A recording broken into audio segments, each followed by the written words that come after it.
성경 보겠습니다. 성경은 하나님의 말씀, 우리 신약 성경 로마서입니다. 로마서 14장 보겠습니다. 로마서 14장 1절 보겠습니다.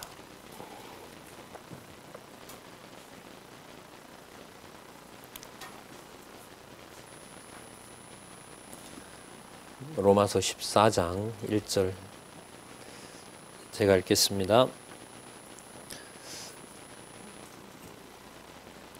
믿음이 연약한 자를 너희가 받되 그의 의심하는 바를 비판하지 말라.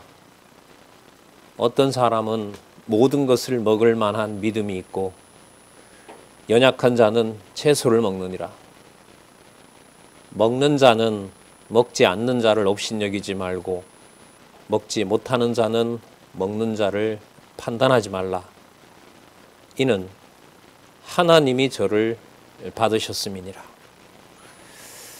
3절까지 읽어드렸습니다.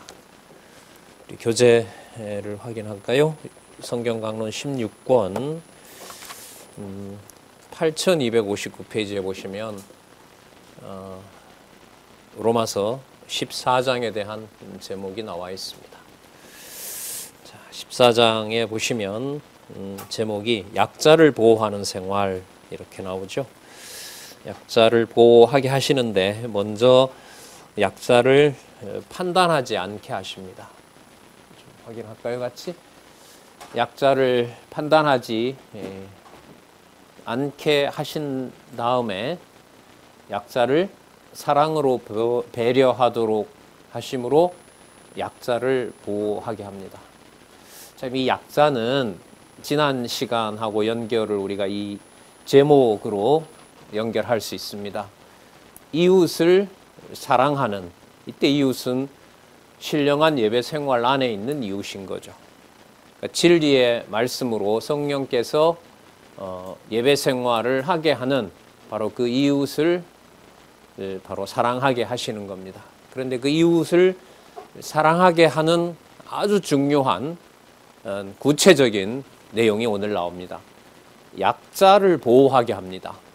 그러니까 누가 약자고 강자인지 이것도 하나님께서 다 하게 하시는 일입니다. 깨닫게 해주셔야 되고 보게 해주셔야 되고 또 그때마다 하나님께서 붙들어 주시는 자가 강자일 수가 있고요.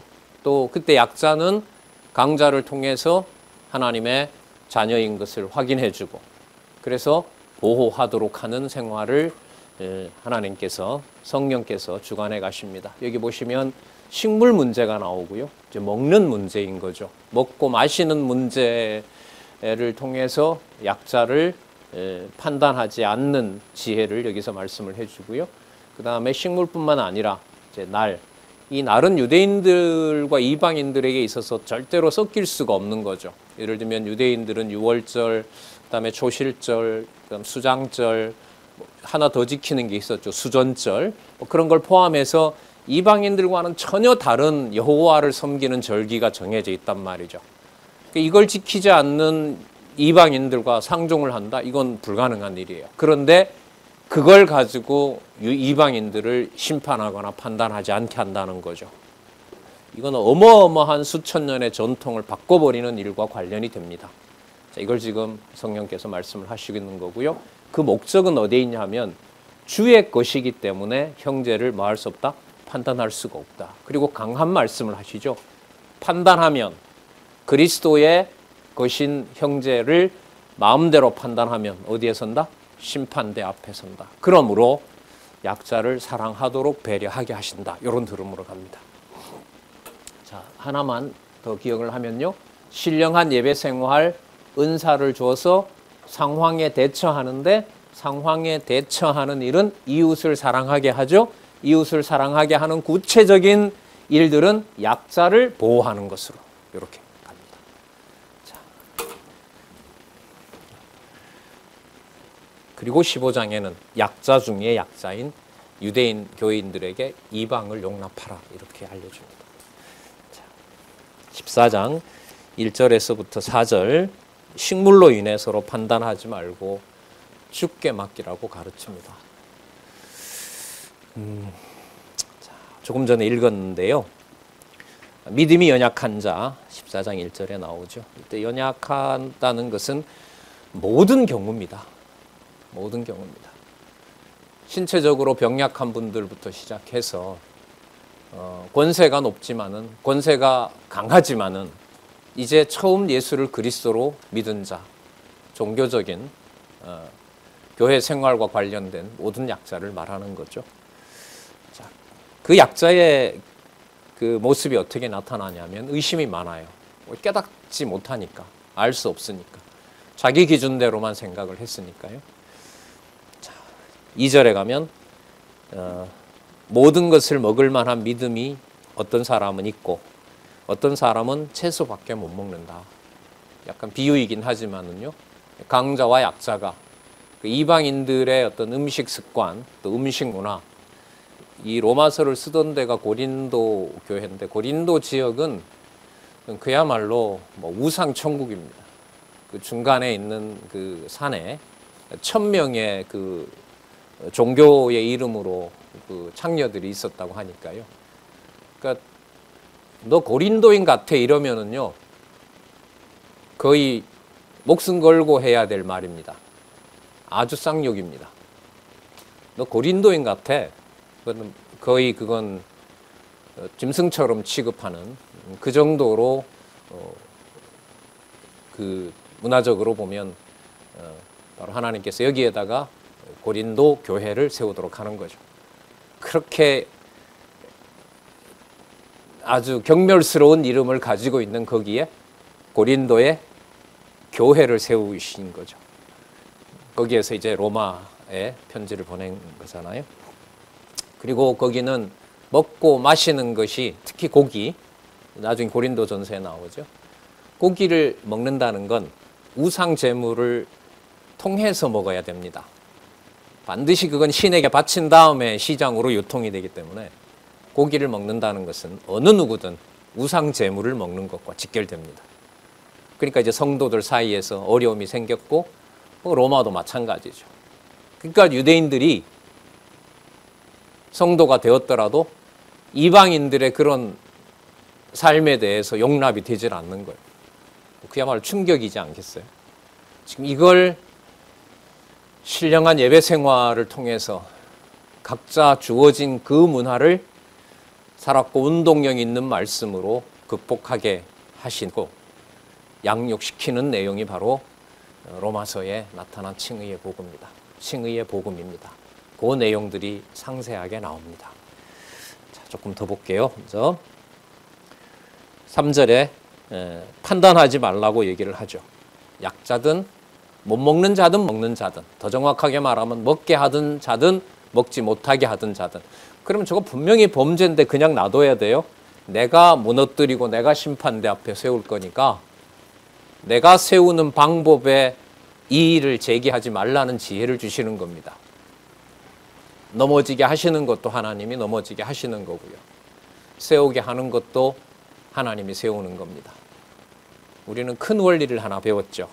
이런 진짜 경멸을 받아 마땅한 이방인들을 하나님이 부르기 위하여 2000년 동안, 이 당시 기준으로 보더라도 아브라함 이후로 2000년 이후에 2000년 동안 여호와 하나님을 부르도록 한 유대인들을 이방인들에게 예수가 그리스도이시고 하나님이 여호와이시라는 이 진리를 깨닫게 하기 위해서 유대인들을 어떻게 하죠? 버리잖아요. 그 2000년 동안에 오직 여호와만 바라본 민족을 이방인들에게 그 여호와를 소개하기 위해서, 알려주기 위해서 유대인을 버리는 일을 우리는 9장에서 살펴봤죠. 그런 방법을 누가 주관해 가시냐면 하나님이 하시는 겁니다. 그리고 그 이방인들을 하나님의 자녀로 받는 일은 지금 3절 끝에 나오죠. 이는 유대인들이 뭐라 하더라도 하나님이 저를 받으셨음이니라. 자, 4절 강합니다. 말씀이 지금 이 전체 분위기에 읽으면서 우리가 이게 얼마든지 느낄 수가 있어요. 남의 하인을 판단하는 너는 누구냐? 내 종이다. 내 종이다. 네가 뭔데 내 자녀를 두고 왈가왈부하느냐. 그 부모들이 자녀 변호할 때 봤죠. 자녀를 혼을 내면서도 다른 사람에 대해서 또 혹은 다른 부모가 아무리 내 아들이 잘못해도 막 인격적으로 모독하는, 저도 그런 장면 시골에서도 많이 봤고요. 글쎄요, 저도 그런 마음 가지고 있지 않겠어요? 네가 뭔데 내 아들을, 내 자녀를 이렇다 저렇다 말하느냐. 하물며 하나님께서, 그리스도께서 남의 하인을 판단하는 너는 누구냐. 그 다음에 답이 나오죠. 그 섰는 것이나 넘어지는 것이 주인에게 있으며 저가 세움을 받으리니 이는 저를 세우시는 권능이 누구에게요? 주께 있음이니라. 밑에 주는 앞부분에 나왔던 하나님이라고 보시면 됩니다. 다음에 여러분 이 주는요, 뒤에 가면 그리스도로 넘어갑니다. 그래서 이 주가 또 어떤 맥락에서는 여호와로 번역이 됩니다. 그래서 이제 앞으로 지난번에도 계속 강조하지만은요, 우리의 소원이 있잖아요. 신약 성경에 여호와 개념이 들어간 번역을 내는 의미 분석 성경 가칭도 지금 해놓고 지금 준비를 하고 있습니다. 네. 자, 어쨌든 여기서는 주께 있습니다. 하나님께 세우시는 권능이 있다. 저쯤 저 사람은 무너지는 거 아닌가? 네가 네기에 내정을 판단하느냐는 거죠. 그러면 여러분, 사도 바울이 이 글을 기록해서 로마 성도에게 보내는 게 이른바 말하는 어떤 높은 위치에서 성도들에게 이렇게 하라 말라라고 하는 명령문이 될 수가 있을까요, 없을까요? 없는 거죠. 그러면 본인의 이 말이 틀린 거죠. 단지 뒤에 보면 단지 여러분들에게 생각나게 하려고 붓을 들고 대강 이렇게 씁니다. 그러면 우리가 말하는, 강조하는 안내의 봉사, 친절하게 안내해 주는 것, 그게 여러분 우리 성경 교육에서, 성경 신학에서 너무 중요하죠. 친절하게 안내하려면 자기 시간을 내야죠. 뒤에 가면 여러분 봉사 얘기가 또 나오거든요. 아까 약자라는 게 신체도 약할 뿐만 아니라 말씀에도 약한 자 모두를 다 얘기하거든요. 신체 약한 자는, 또 가난한 자는 내 수고와 내 경비를 지출해야 되잖아요. 연보 생활. 그걸 나중에 그리스도가 이루셨다고 얘기를 합니다. 5절에서부터 6절, 날과 식물에 대한 시비는 옳고 그름은 각자 마음에 정하라고 합니다. 이 각자 마음에 정하는 근거는 하나님께서 각자 은사를 주신다고 했으니까요. 자기 은사가 출중하다고 해서 상대방의 은사가 눈에 봤을 때 누가 보더라도 100% 아니라고 하더라도 세우시는 것이 하나님에게 있다면 거기에 대해서 왈가왈부할 수 없게 하십니다. 심판대 앞에 선다 그러죠. 이걸 가정교회까지 가져와 버리면 진짜 한 며칠은 울고 싶습니다. 저 같은 경우에 얼마나 많은 시간을 제가 27살 때부터 강론을 했거든요. 어떤 날은 진짜 괴로워요. 그냥 몇 날을 그냥 어디 수양관이라고 얻어서 그냥 이 속에 이렇게 무지하고 아주 그 악랄한 것들이 어떻게 좀 풀고 싶을 때가 참 많아요. 이게 막연한 어떤 남의 얘기가 아니잖아요. 네. 참, 이게 너무 좋습니다. 근데 이렇게 안내해주는 진리의 말씀이 어디에 있어요? 혹은 이 날을 전날보다 낮게 여기고, 아까 이거 잠시 안내를 드렸습니다. 또 모든 날을 각해 여기나니. 그러니까 유대인들이 봤을 때 이방인들의 축제일, 여러분 우리 설과 추석 그거 전부 전통 방식으로 보면 전부 그거 우상 섬기는 날 아닙니까? 며칠 전부터 제사 음식 준비하고 뭐하고.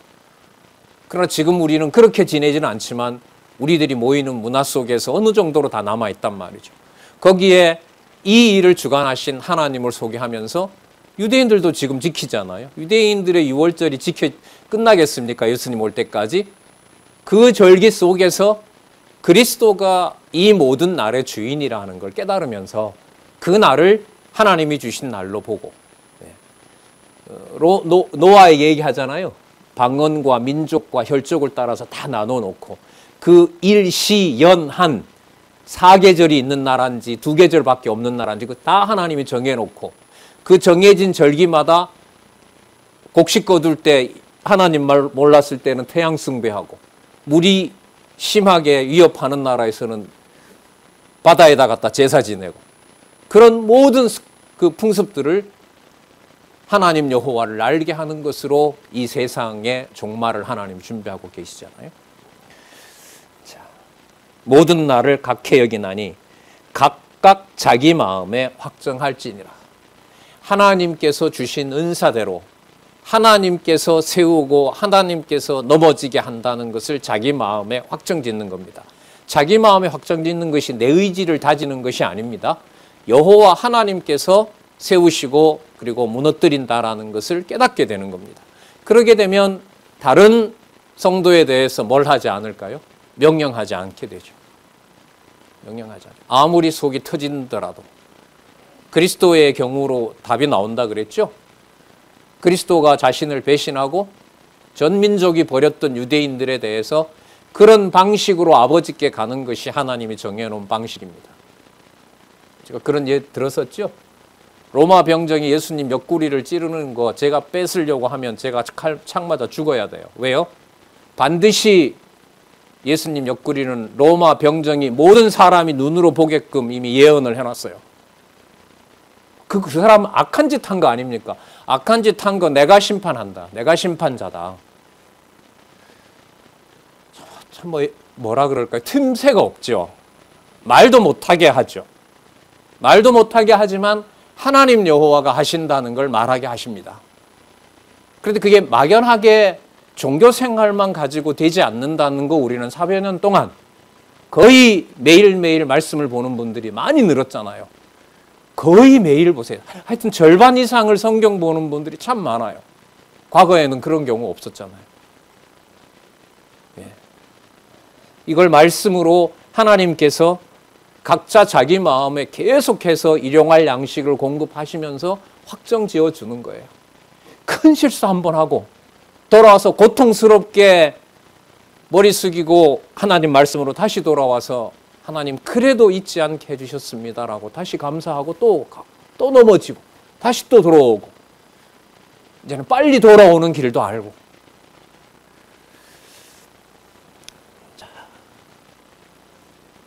각각 자기 마음에 확정할지니라. 나를 중히 여기는 자도 주를 위하여 중히 여기고 명절이다 너무 좋다. 그 기준이 아니죠.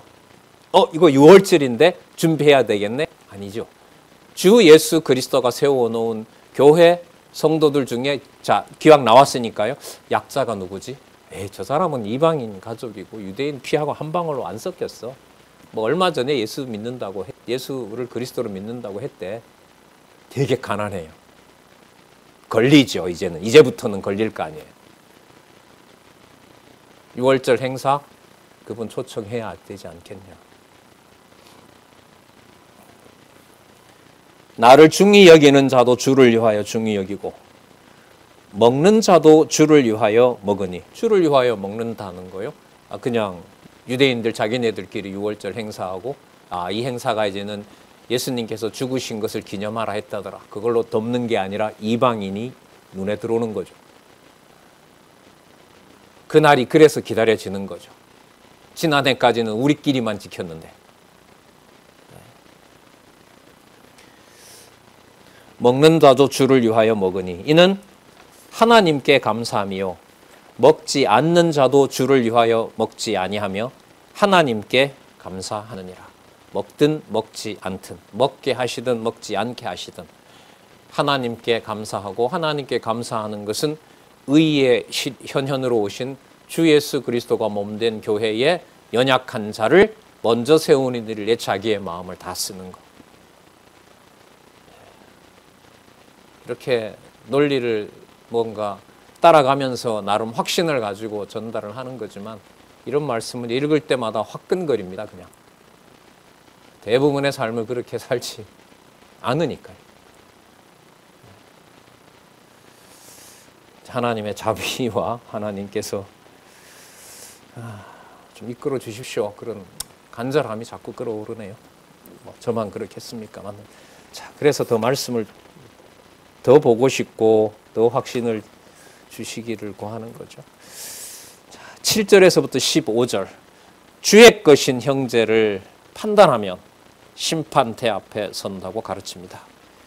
우리 중에 누구든지 자기를 위하여 사는 자가 없고 자기를 위하여 죽는 자가 없도다. 여러분, 이게 성도의 규정입니다. 성도 생활에서 이웃을 보호하게 할 때 거기에 성도들을 하나님께서는 어떻게 그 성도들을 모아놨느냐. 그 성도들이 누구냐. 누구든지 자기를 위하여 사는 자가 없고 자기를 위하여 죽는 자도 없는 것이 성도입니다. 그걸 우리가 눈으로 듣고 귀로 보는 그런 방식으로 포착이 안 됩니다. 그러면 그걸 그대로 얘기를 해버리면 심판대 앞에 서는 겁니다. 거기에 아까 말씀드린 대로 이 비밀을 가정교회에서부터 너무 많이 놓쳤다는 것이 진짜 많이 돌아보는 현재 상황입니다. 그리고 다음 세대는 이 말씀이 그렇게 진리 안에서 가정교회가 양육되는 일이, 유대인들은 율법으로 하고 있잖아요, 지금. 우리는 율법으로 하고 있지는 않지만 돌아봤을 때 그렇게 양육하지 못한 게 너무 많잖아요. 거기에 많은 분들이 공감하고 있고 거기에 시간을 내고 8절 보겠습니다. 우리가 7절을 다르게 강조한 거라고 보시면 돼요. 우리가 살아도 주를 위하여 살고 죽어도 주를 위하여 죽나니. 이 번역은 여호와로 번역을 할까 말까 약간 고민이 돼요. 해도 돼요. 앞에 하나님이 나왔기 때문에 하나님으로는 얼마든지 번역이 되고요. 주는 어쨌든 여호와 개념하고 좀 연결이 됩니다. 주를 위하여 살고 죽어도 주를 위하여 죽나니. 그러므로 사나 죽으나 우리가 주의 것이로다. 주의 것이로다. 성도에게 준 모든 은사는 그 소유권이 바로 하나님께 있는 겁니다. 이를 위하여 그리스도께서 죽었다가 다시 살으셨으니 곧 죽은 자와 산 자의 주가 되려 함이라. 산 자뿐만 아니라 죽은 자에 대해서도 그리스도가 만약에 죽음의 권세에 단지 약자가 되어서 무능력한 자가 되어서 죽음의 권세에 죽었다면 죽은 자에 대해서 주께서 주인이 될 수가 없죠. 그럼 죽으시더라도 그분의 육신의 몸을 내어준 것이고 당신이 우리를 위해서 제물로 주신 거예요. 제물로 주셨고 당신의 신성은 하나도 훼손이 된다 안 된다? 안 된다. 요한복음의 아주 깊은 진리잖아요.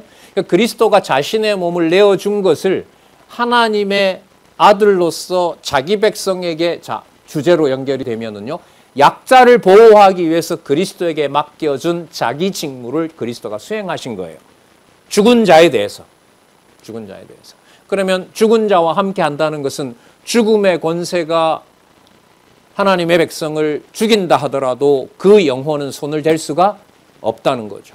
욥처럼 사단에게 맡겨도. 바로 그분이, 그러면 그리스도가 그렇게 당신이 직접 죽으면서 죽은 자를 보호하셨는데 그게 성도고 고린도 교회 성도고 유대인 성도고 로마에 있는 또 다른 로마 교회 성도인데 너가 왜 너 마음대로 안 된다고 판단하느냐. 심판대 앞에 선다. 아주 강합니다. 절대적인 무풍지대가 있어요. 교회는. 그리스도가 세워놓은 절대적인 누가 뭐라 하더라도 어떻게 하더라도 훼손할 수 없는 교회, 신령한 예배 생활로 진행되는 그 생활의 양상은 우리의 상상을 초월합니다. 그 양상에 드러난 모습을 우리 마음대로 하고 싶고 고치고 싶지만 절대로 할 수 없는 경우, 그게 여러분 로마서 다음에 고린도 전후서 상황입니다. 건덕의 복음으로 양육한다. 건덕의 복음으로 양육하게 하신다는 거죠. 단합과 일치, 화해와 협력. 자, 가서 또 보도록 하고요. 굉장히 논리적입니다. 이 본문은 뺄 수가 없어요. 빼면 큰일 납니다. 이 말씀은 그대로 이어가야 돼요. 자, 10절. 내가 어찌하여 내 형제를 판단하느냐? 어찌하여 내 형제를 업신여기는요. 업신여기는 경멸하고 무시하는 거죠. 유대인들이 이방인에 대해서, 이방의 권세자들이 쫓겨다니는 유대인들에 대해서 예수님 팔아먹더니 잘 됐다 너네들. 너네들은 더 고생을 해야 된다. 그러나 이미 우리는 9장에서 지나왔죠. 그 유대인들이 버려지는 덕분에 내가 누구 이름을 부를 수 있는 거죠? 여호와를 아버지라고 부를 수 있게 됐다는 거잖아요. 업신여기는요. 우리가 다 하나님의 심판대 앞에 서리라.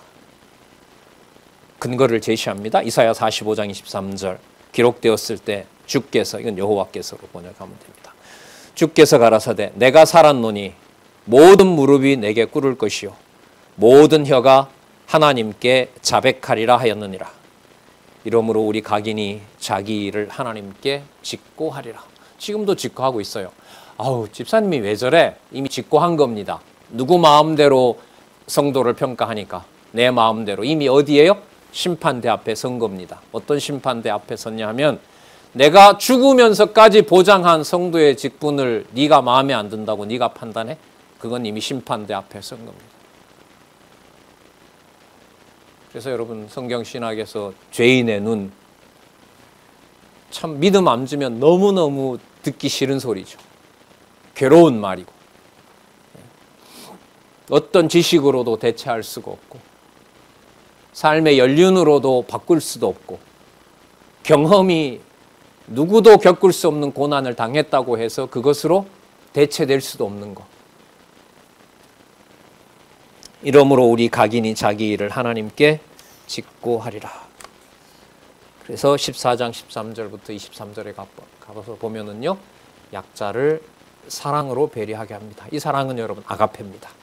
당연하겠죠. 하나님께서 그리스도를 통하여 이 땅에 확정해 주신 사랑. 자, 볼게요. 그런즉 우리가 다시는 서로 판단하지 말고 도리어 부딪힐 것이나 거칠 것으로 형제 앞에 두지 아니할 것을 주의하라. 내일 이방인들이 온다는 거예요. 그런데 우리 가족은 유대인 풍습을 지키는 가정이에요. 초청은 하긴 했는데 유대인들을, 이방인들을 받아들이려니 마음에 걱정도 되고 같이 우리 문화 속에 하자고 해버리면 안식일 같은 거 지키자고 하면 안식일 지키는 또 율법을 강요하는 게 되고 그러면 어떻게 할까요? 전체 가족들을 모아놓고 회의해야죠. 내일 수십 년 동안 우상 섬기던 분이 내일 온다는데 나중에 여러분 16장에 가면 가정교회 이름들 다 나오잖아요. 초청을 한 거죠. 마찬가지입니다. 저희들도 얼마 전에 학술대회 했잖아요. 성경신학 모르는 분들이 대부분 오겠죠. 오이코스 대학하고 작년에 맺었으니까 고민을 하겠죠. 할 수밖에 없죠. 어떻게 안내하고 어떻게 해야 하나님 여호와를 찬양하도록 안내를 잘할 것인지, 부딪힐 것이나 거칠 것이 무엇이 없는지, 거기에 누가 할 것이냐, 그걸 하나님께서 그 사람을 세우신다는 거죠. 세우신다는 거죠. 나는 아는데 너는 왜 안 하냐, 이런 것도 그런 문화는 많이 없어졌죠. 사실 말씀은 우리 교회 동역자 협회에서는 교회 개혁론을 교회 개혁과 성경신학이 여러분 따로 가는 게 아니잖아요. 말씀대로 그렇게 교회를 양육하시는 하나님이 하시는 일로 다 받아들이고 있으니까요. 부딪힐 것이나 거칠 것으로 형제 앞에 두지 아니할 것을 주의하라. 반대로 이방인이 유대인을 초청했어요. 그 유대인이 온다는 거예요. 집안에 있는 모든 분위기가 이방신 섬기던 거예요. 어제까지. 치워야죠. 치우고 음식 습관도 유대인들이 덜 거슬리는 거. 어제까지 짐승 피도 먹었던 집안 문화를 바꿔야죠. 그럼 준비가 안 됐으면 다음에 오시라고 해야죠.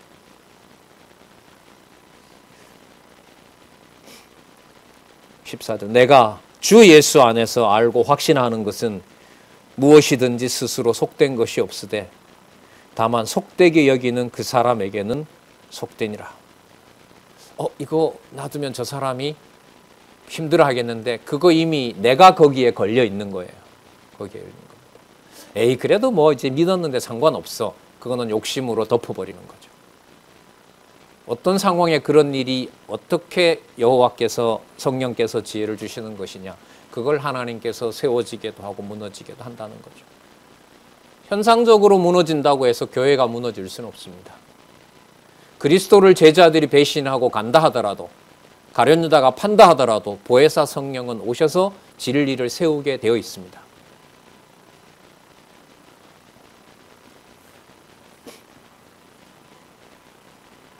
(15절입니다) 만일 식물을 인하여 내 형제가 근심하게 되면 이는 내가 사랑으로 행치 아니함이니라.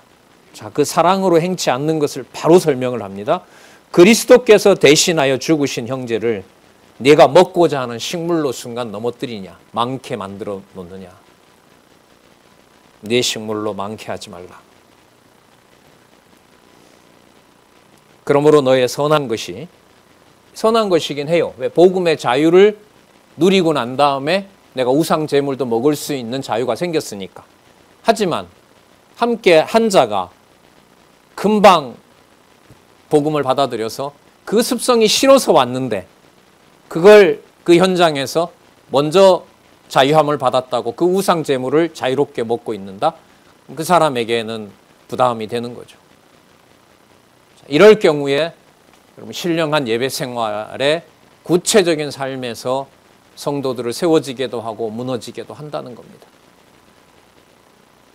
생활 규범으로 듣고 실천해서 이러면 좋은데 그렇게 안 하시죠, 하나님께서. 그렇게 안 하셨으면 좋겠다라는 마음이 실현이 되려면요, 고린도 전후서를 빼고 로마서 다음에 바로 갈라디아서로 가면 돼요. 고린도 전후서의 내용 아시잖아요. 교회가 분란이 일어났고 고린도 후서는 1년 8개월을 가르쳤던 이른바 스승이죠. 선생인 사도 바울을 교인들이 전 교회가 배신한 사건. 그게 고린도 전후서거든요. 그럼 이걸 빼고 로마서, 고린도 전후서 빼고 갈라디아서로 가서 은혜의 복음을 읽으면 돼요. 그러니까 여러분 이 성경 순서가 지금 여기서 말씀하신 것을 그대로 말씀의 능력으로 하나님의 택한 백성들은 세우세요. 양육을 하세요. 그래서 그렇게 그 기록된 말씀 그대로 우리 지난 시간에 확인했죠. 아니 요한복음 지난주 화요일에 나오는데 그대로 하나님께서 말씀하신 그대로 그게 본문에 나오잖아요. 기록한 그대로 그렇게 지금 모두들 안내하고 그렇게 안내해 주고 싶은 마음들이 지금 한결같잖아요. 다만 속되게 여기는 그 사람에게는 속되니라. 그리스도께서 대신하여 죽으신 형제를 내 식물로 많게 하지 말라. 그러므로 너의 선한 것이 비방을 받지 않게 하라. 왜냐하면 하나님의 나라는 먹는 것과 마시는 것이 아니요 오직 성령 안에서. 여러분 이 성령 안에서라는 게요, 지금 14장이죠. 14장, 15장에서 이 성령 안에서라는 낱말이, 성령이라는 말이 많이 나옵니다.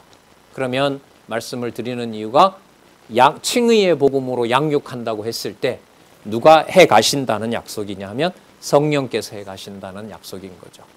그래서 강론집의 주석인 성령께서라는 주어가 붙어 있는 것은 너무 당연한 겁니다. 오직 성령 안에서 의와 평강과 희락이라, 먹고 마시는 것을 대조시켜 놓았죠. 자, 이것도 매우 아주 너무 놀라운 조합인데요. 한번 보겠습니다. 오직 성령 안에서, 우리는 8장에서 이미 지나왔죠. 생명의 성령의 법이 죄와 사망의 법에서 너를 해방하였습니다. 바로 그 오직 성령 안에서, 오직 성령 안에서, 지금은 오직 성령 안에서 오직 성경으로, 지금 성령의 역사는 말씀으로 역사하시잖아요. 그래서 좀 우리가 읽는 말씀을 연관을 시킨다면 오직 성령 안에서 오직 성경으로 의와 평강과 희락이라. 여러분 의의 주제 로마서에 전체 나타나 있죠.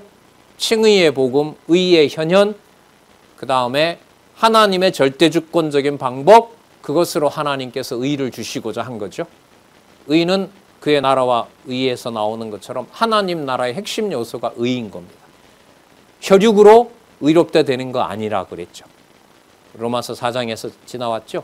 아무것도 하지 않고 아무것도 하지 않고 하나님의 자녀라고 택함 받은 자의 행복에 대하여, 어떤 수고도 하지 않고 하나님의 자녀의 하나님의 유업을 받을 자의 행복에 대하여 다윗도 얘기했고 아브라함도 얘기했다.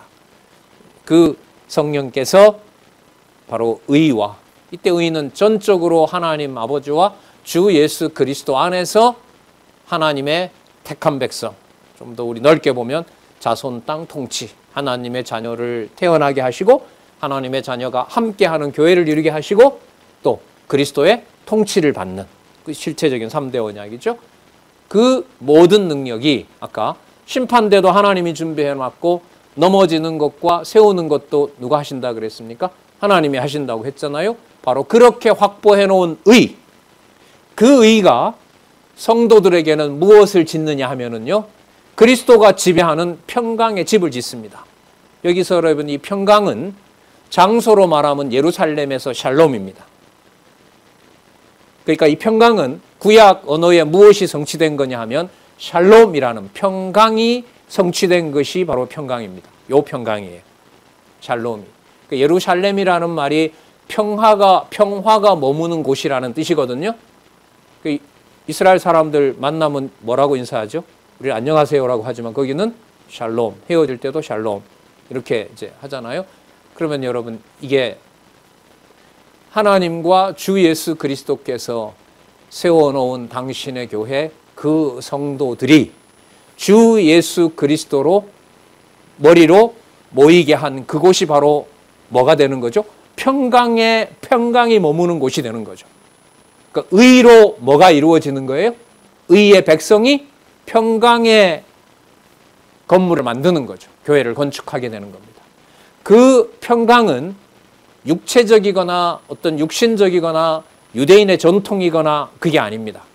유대인과 이방인이 그리스도를 머리로 해서 함께 뭐 하는 거냐면 기뻐하는 겁니다.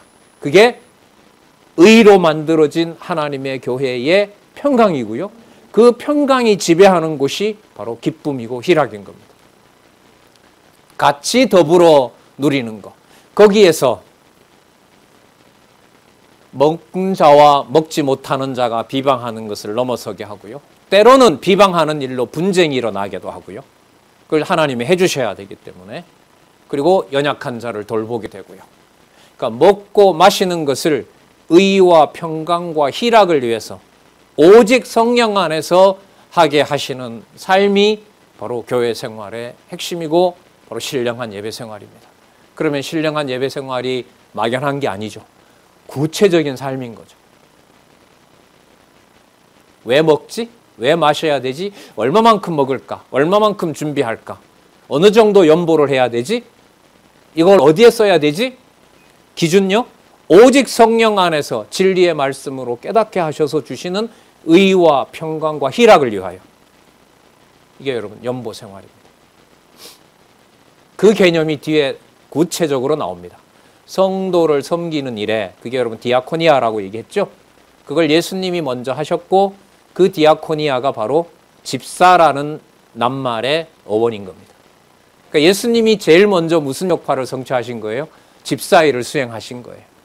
그걸 이제 직분으로만 알았는데 성경은 다시 보니까 그게 직분 개념이 아닌 거예요. 그러니까 그리스도가 언약하신 것을 성령께서 오셔서 각자 나누어진 거죠. 사도들은 가르치는 일로, 권면하는 일로, 여기는요 봉사하는 일로. 어떤 사람은 연보하고, 어떤 사람은 모은 연보 관리하고, 어떤 사람은 식사 제공하고. 이게 여러분 14장 15장 이 짧은 내용 속에 압축적으로 지금 소개하고 있습니다.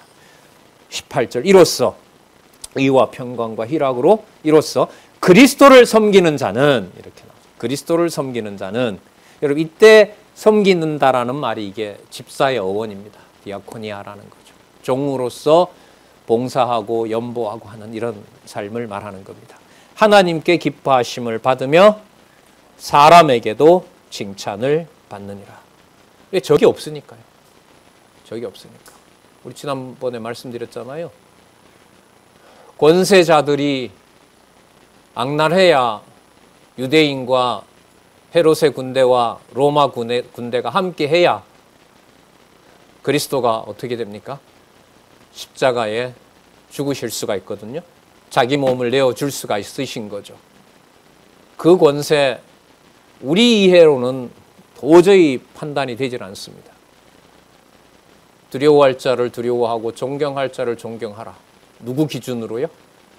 우리 기준으로 안 됩니다. 안 됩니다. 그래서 우리 요즘 금기가 있잖아요. 집안일 있을 때 정치 얘기하지 마라.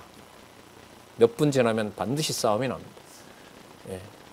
왜? 두려워할 자와 공경할 자가 자기 기준으로 다 다르니까요. 예. 교회에서는 헛된 논쟁인 거죠.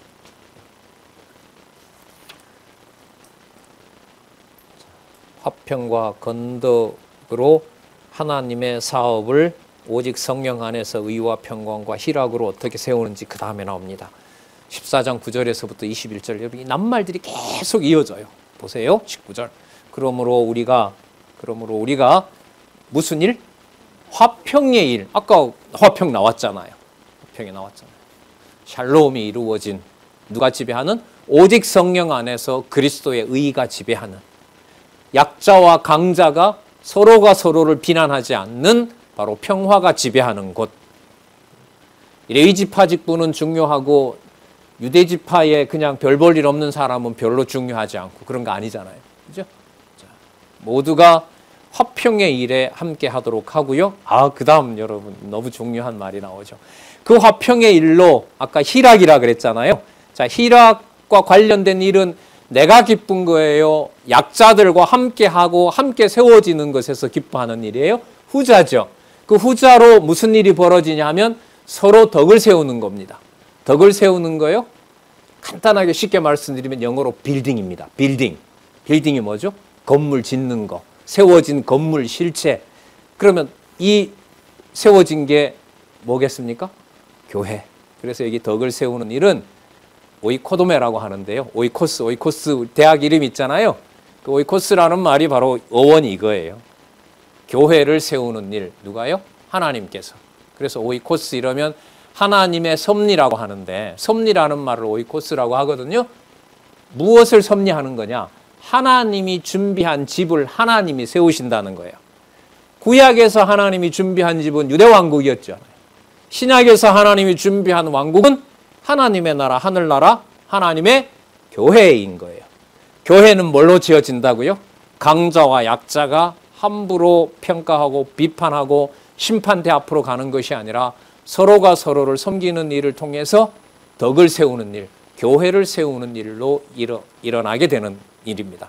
그게 여러분 신령한 예배 생활의 실체고요. 네. 실체의 출발이었던 우리 출생에서부터 시작됐던 그 출생의 비밀에 담겨 있는 그 가정교회를 우리가 많이 몰랐던 거고 그것부터가 복원이 되면 이 지상에서 하나님이 준비해서 성취하시고자 했던 모든 일이 완성되는 일이 벌어집니다. 유럽은 이거 해보려고 했어요. 하지만 진리가 바탕이 되지 않으니까 개인주의로 다 가버린 거예요. 개인을 터치하지 말라는 거죠. 이른바 그 포차법 있죠? 포괄적 차별금지법. 이번에 여러분 총장님 고뇌를 들으셨잖아요.